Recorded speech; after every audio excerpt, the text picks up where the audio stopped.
What is the importance of books in a world that feels fast-paced and overstimulating?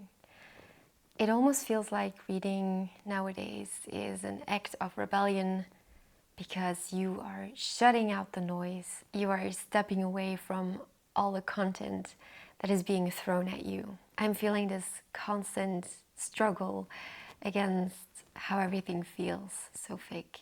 I predict that it's only going to get worse and that we will be locked to our screens all the time.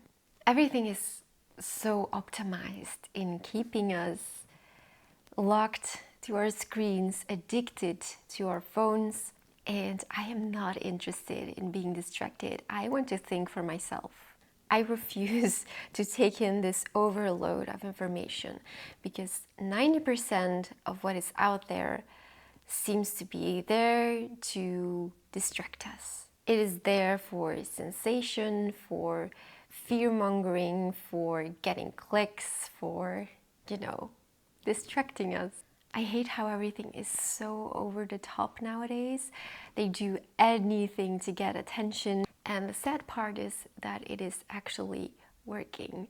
And we see this in the book industry nowadays as well.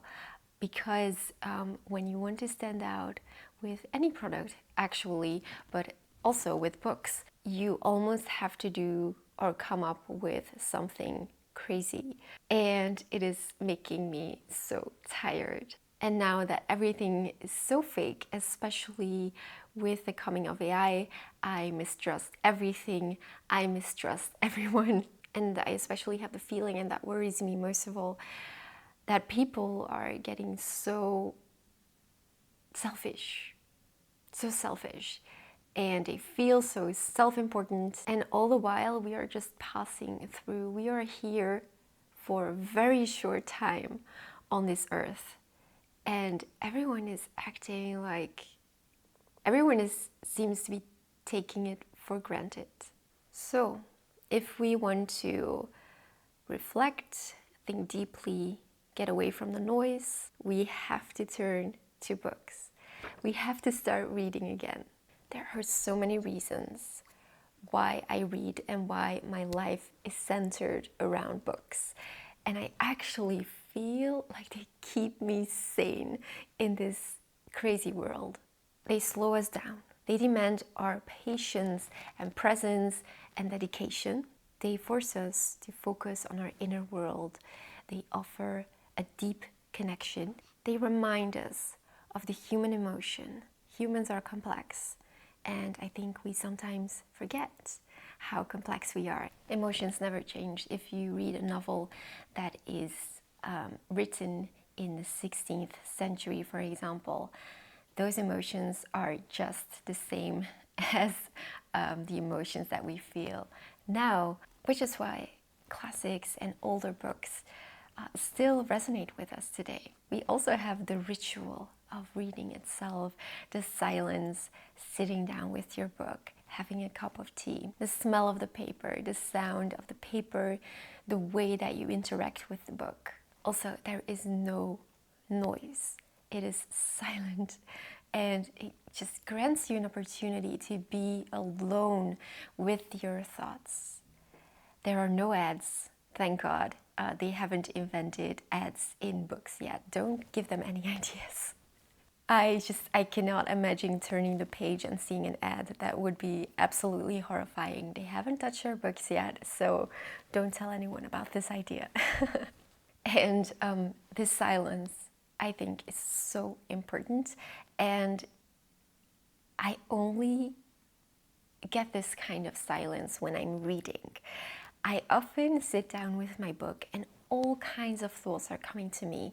So many thoughts come to me that I can read a page and not understand what I have read because I blanked out. And my solution is to keep a piece of paper or a note card or a journal next to me. And whenever a thought pops up into my mind, I just write it down. And after a while, the thoughts stop and I can fully focus on my book. I have these moments where I feel very overwhelmed with what is going on in my mind. And when you experience the same issue, you could maybe try keeping a piece of paper next to you and doing that exercise. And after a while, you will notice that it gets better.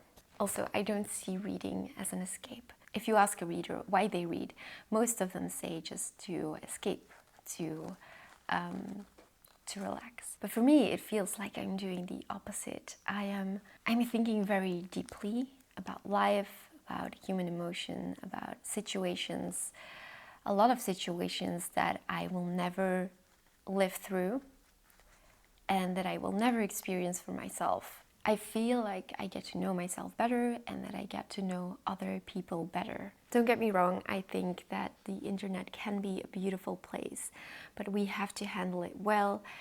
There's a lot of self-discipline that comes with it.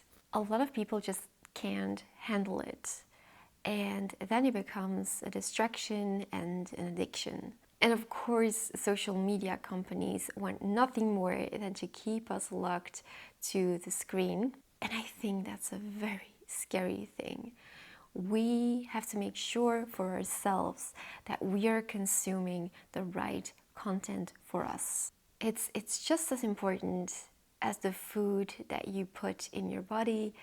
What you feed your mind will have a huge impact on how you think and what you feel and your general state of mind. I myself have never really felt the urge. I never had issues with scrolling on social media, but I can definitely see how it can be so addictive to just scroll and scroll and scroll, and it just never ends. It never ends, does it? Especially now with TikTok and Instagram Reels and YouTube Shorts, you can just keep going. You can keep going and they know what to show you. So you're almost kind of trapped. It's very scary. What I do is I follow a select number of people, a very select number of people, and I know that when I watch or read their content, that it inspires me and that it helps me in some way. I also feel like I'm getting more and more into newsletter content. I recently discovered Substack. I'm on Substack myself, and it's a wonderful platform. You don't have any ads, and you can follow people that you want to follow, and you can read their articles, and I love it. You also get email notifications when someone posts something, and I think this newsletter is way less distracting than just being on social media. So yes, I've been turning back to newsletter content and email. I absolutely stay away from short content. I think it's a big trap. And if you can resist the urge to just open the app like TikTok or Reels, that the chances that you'll be locked scrolling for hours on your phone is going to be so much smaller. I also have multiple books going at the same time, so when I'm not in the mood to read the one book, I can just pick another one. What I want to do here on the channel is not to distract you. Hopefully you find something of value here, and I hope I can deepen or renew your love for reading and for books. That is truly all I want to do here. I want to lead people to books or to reading more, and I do think that books matter more than ever, especially because they're a way to block out the noise and to do some self-reflection and to think deeply about things and about the world. And yes, if you're not a reader yet, then I hope that you will give books a chance. It'll probably be difficult in the beginning to make a switch from those dopamine hits that you get from scrolling on social media, but I love books so deeply that I would pick reading over anything else, over any activity.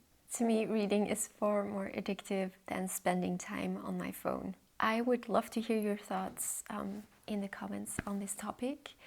Thank you so much for spending time with me today. I really appreciate you being here, and I am looking forward, of course, to seeing you next week.